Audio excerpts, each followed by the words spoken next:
Hi guys, this video is about similarity between Egyptian hieroglyphics, Paleo Hebrew, Ethiopic or Amharic. As you know, Paleo Hebrew and Amharic or Ethiopic, they are Semitic languages, and I never found any study which shows their similarities, not by Western scholars or by Ethiopians who study in the field of history or language.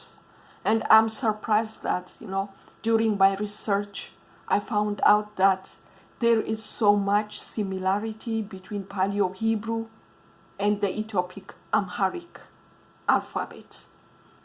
You'll be so surprised. And also, from my research, what I found out is that Egyptian hieroglyphics also was created by Semitic people, and it represents Semitic language sounds and history, whatever you have. Here, the Western scholars, they have transcribed the English alphabet, what they assume that the Egyptian hieroglyphics sound is. But during my research, I found that there is some mistakes. As a Semitic language speaker, I found out that the Western scholars' assumptions using the English alphabet, the Latin alphabet, which they say represents the Egyptian hieroglyphics. So I have ordered it according to a Semitic similarity that I found with it. So let's start with the English letter, the first letter, which is A, the A sound. In the Semitic language, the A sound is A in all Semitic language. So in the Egyptian hieroglyphics, as you can see, I have taken the eagle sign, the lion sign, and what the Western scholars say the symbol is for the thought symbol. I will show you why I put this sign as an A sound together with the eagle and the lion. In Semitic language or in Ethiopic, the eagle is Amora. So the word, the first letter is an A sound. It is Amora. The lion is also, it starts with A sound for the Semitic one, Ambessa. So, this symbol, the eagle symbol and the lion symbol, they both starts with an A sound in Semitic language. So I think that the eagle and the lion represents the sound A, which in Paleo Hebrew is Aleph. In Amharic, it is A. As you can see, the Paleo Hebrew Aleph and the Ethiopic A is so much similar, if you see this, how, and when you see the eagle sign, it has a similarity. Look at it, and look at the Paleo Hebrew, the Aleph sign. So I believe that the eagle and the lion is the A sound, which is the eagle Amora, the lion is Ambessa. And the second alphabet, B, the B sound in English, in the Semitic language, the B sound. And I found from the Egyptian hieroglyphics the signs which starts with the letter B sound. This one is the lake, it's a lake. In Semitic, in Amharic, we call it Bat. It says, it starts with the letter B sound. Ba is the third line in the B sound of the Semitic language in Ethiopic or Amharic. The ba sound is the third sound of the B alphabet. So as you can see, here is the sign of a house with an opening for a door, as you can see. So if you see the Paleo Hebrew alphabet sign, it is also similar. It's this position is to the side one. So if you put it downwards, if the Paleo Hebrew was put downward, it would look similar to this, to the house sign, just like the Ethiopic or Amharic letter, as you can see, is similar, both the Beit, and also Beit means house in Amharic also. So I think that the Egyptian hieroglyphics, the Bat, the Beit, Ber, and also Beit means house, Ber means door. So both the Beit and the Beit and the Ber starts with the B sound, which is also the same in Ethiopic. The third alphabet is the G sound, the G sound in English. In the Semitic language, the sound is G. G. This one is similar to what the Western scholars have given it the English G to the sound of the Egyptian hieroglyphics. So this sign, it looks like a potsherd. So potsherd in Amharic, it means gel. It means gel. You see, it gives you the right sound G, which is also the Ethiopic or Amharic G sign of the third alphabet. And the Paleo Hebrew is also, it is the G sound, which is Gimel. The Gimel, the Paleo Hebrew, they call the sign Gimel.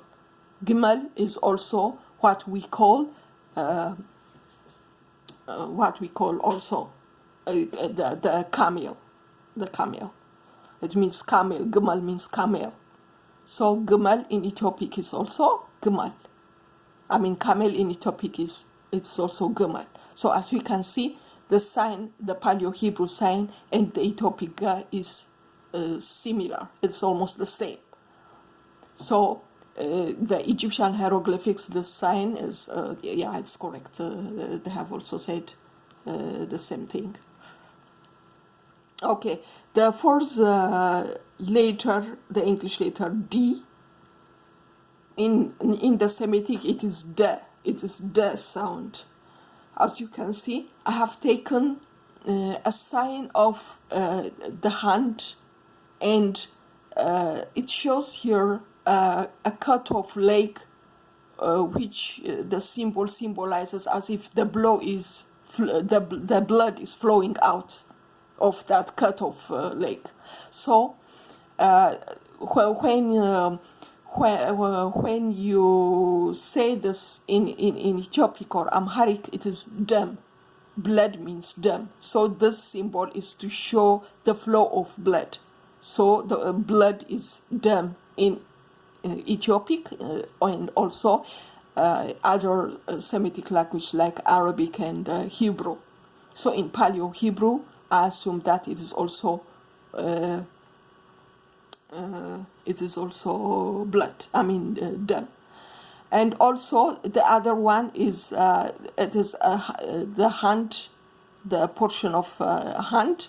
This in Amharic it is medaf, but when you say medaf da, you out of the name of this part of the hand word medaf, you see the sound which is loudly heard is the de sound. So I think this hand, the Egyptian hand hieroglyphics, represents the D sound, And also, as you can see, in Paleo Hebrew, it is dalet, this symbol. It looks like the medaf, that is a part of the hand symbol. And in Amharic also, it is de. As you can see, this part of the sign and this upper one, it is similar. Then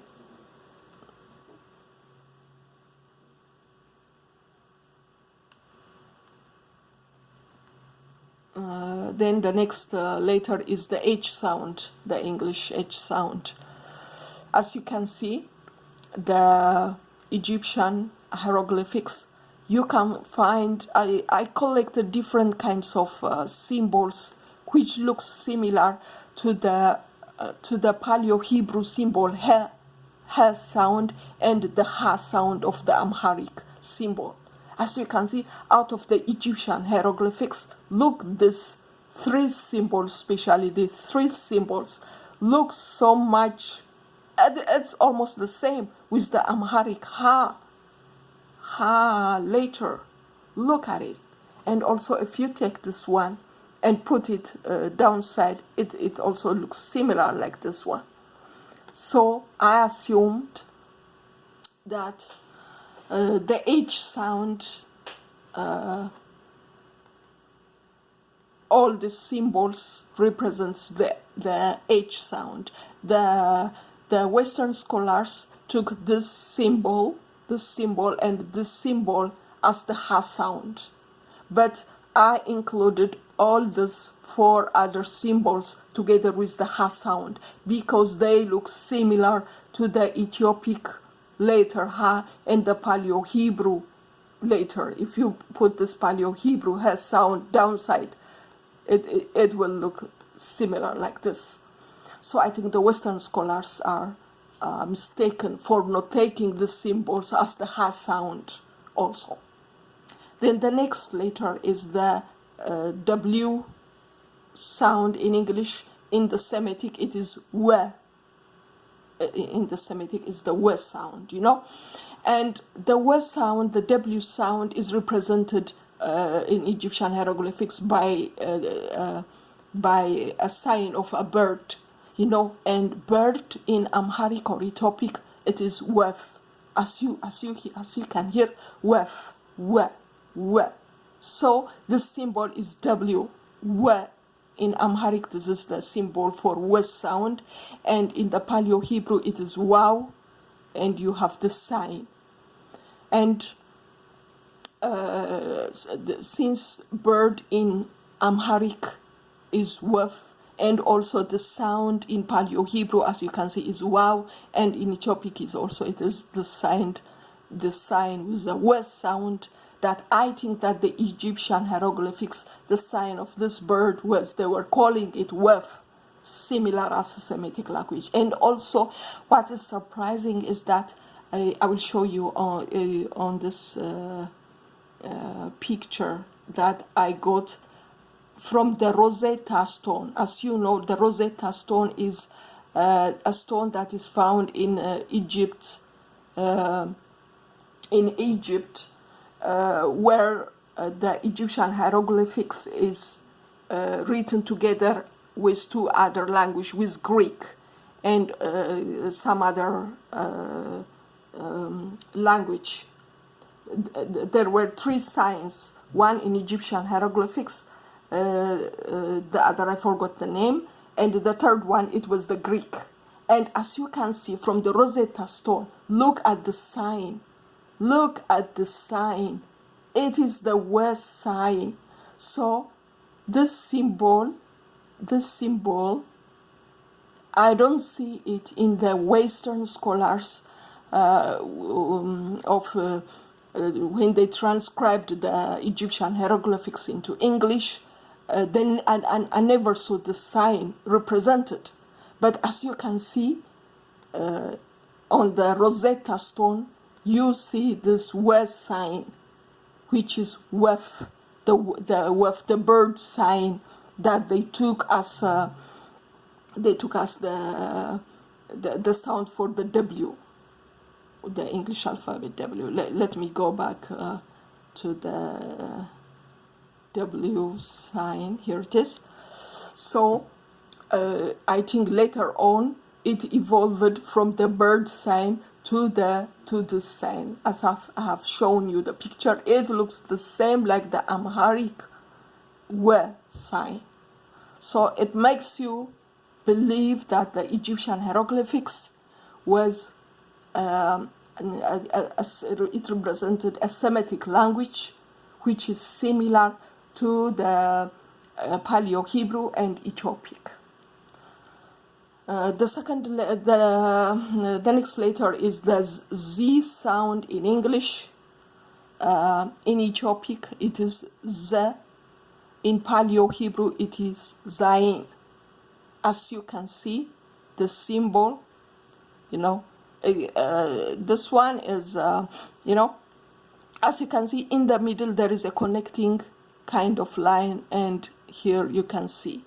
And it is so similar to the sign, but in this case, the way it is represented is similar, but in Ethiopic, as you can see, this horizontal line is much bigger than how it is used in the Egyptian hieroglyphics, but it is similar, as you can see it.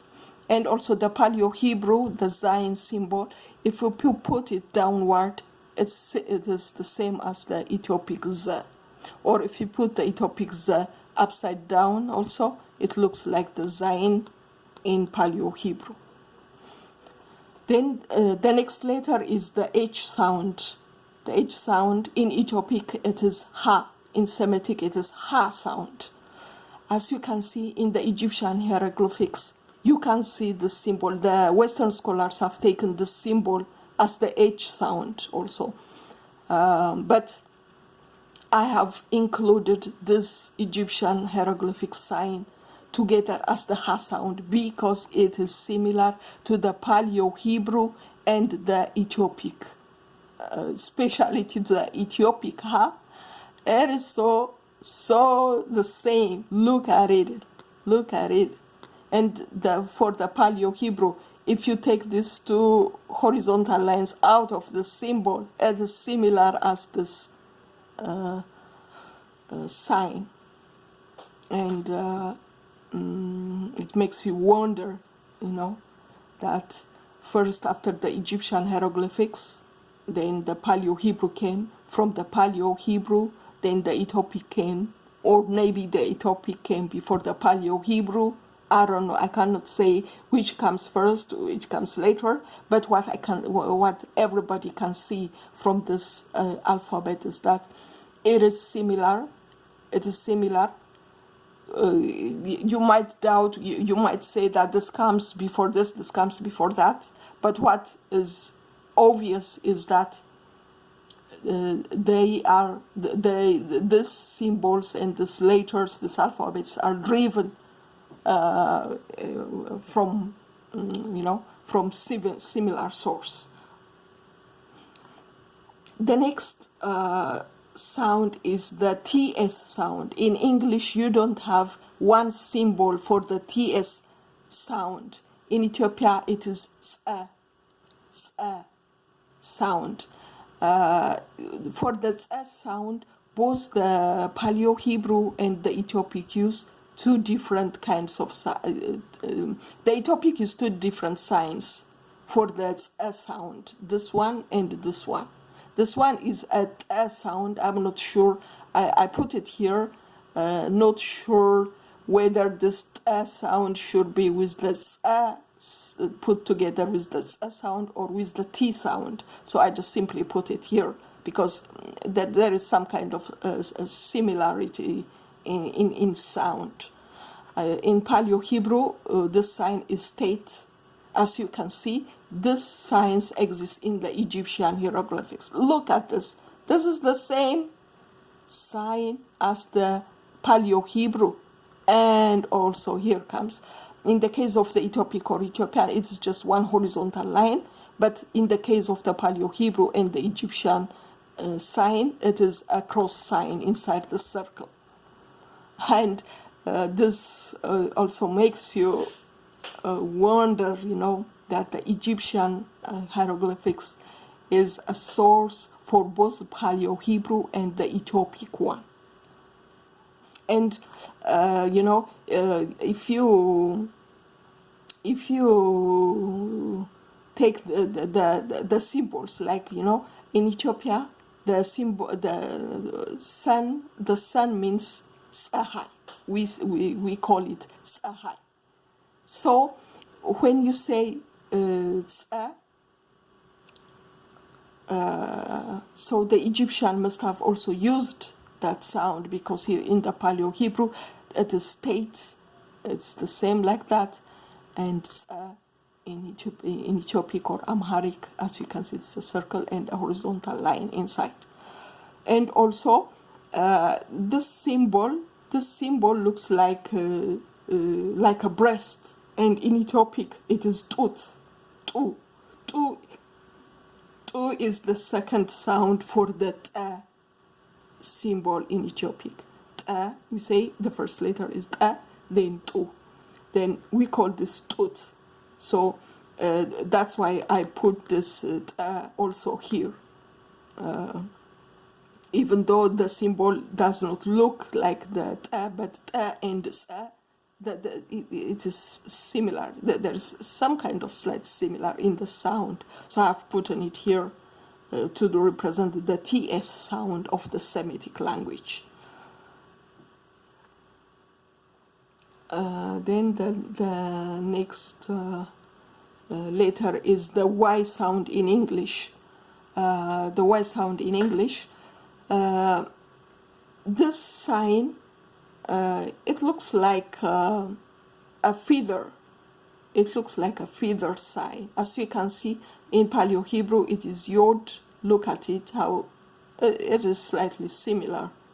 But with the Ethiopic yeah sound, as you can see, if you turn it this side to the right side, this symbol if you put it to the right side, it comes the same as the Ethiopic yeah. The Ethiopic yeah, but in Ethiopic, feather means laba. So laba, la, it gives you the first letter is la. So I don't know, maybe in the Egyptian language it has a different meaning for the feather. So I just put the yeah sound of the Ethiopian. I simply called it yeah. Because the Ethiopic is also, the sign is called yeah. So I couldn't name it this in Semitic language. Then the next letter is the K sound in English. As you can see, this symbol is for the drum.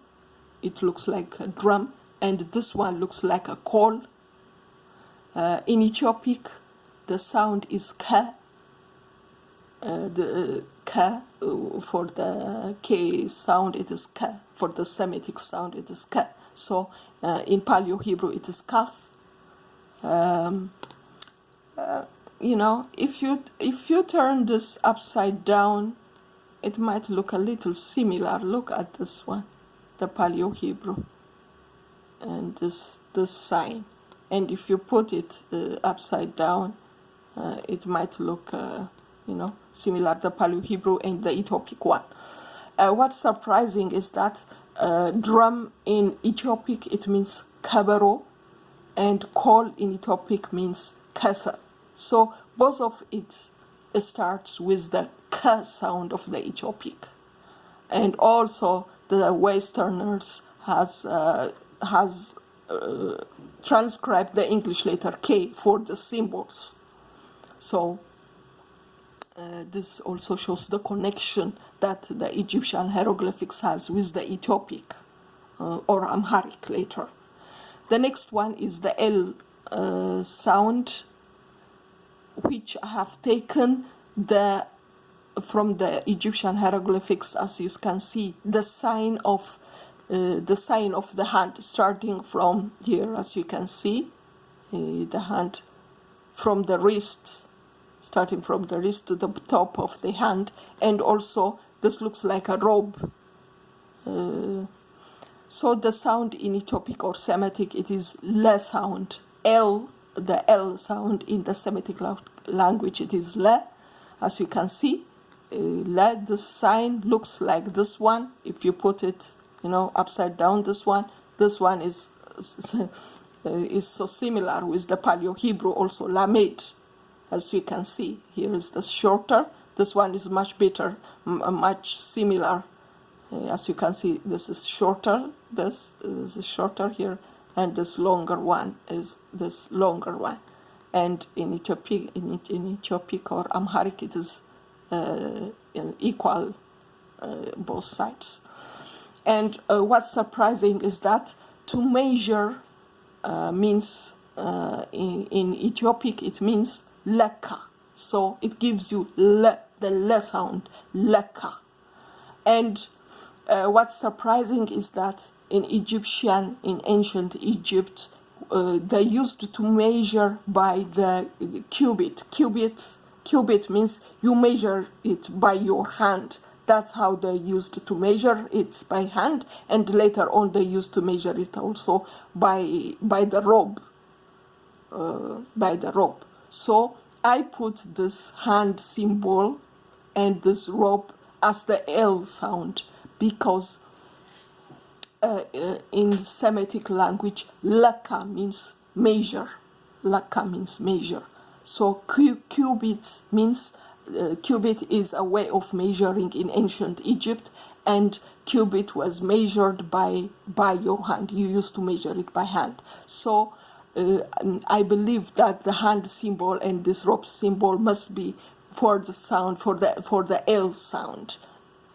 But the Westerners never took any of this two. This one, they put it as the O sound. They use it as an O sound, but I don't think so. As a Semitic speaker, this rope sign and this hand sign, measuring hand sign, has to be an L sound. Then the next letter is the M sound. As you can see, there is this an owl symbol, and this symbol, which I believe is a symbol of water. I mean, a symbol of, when you put water in something, how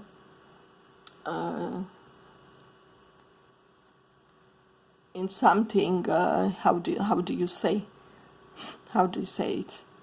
I believe that in Ethiopic, mai means water. Mai means water. So that's why I put the symbol. And the old symbol, the Westerners has given it an M sound. So I have also taken it as an M sound.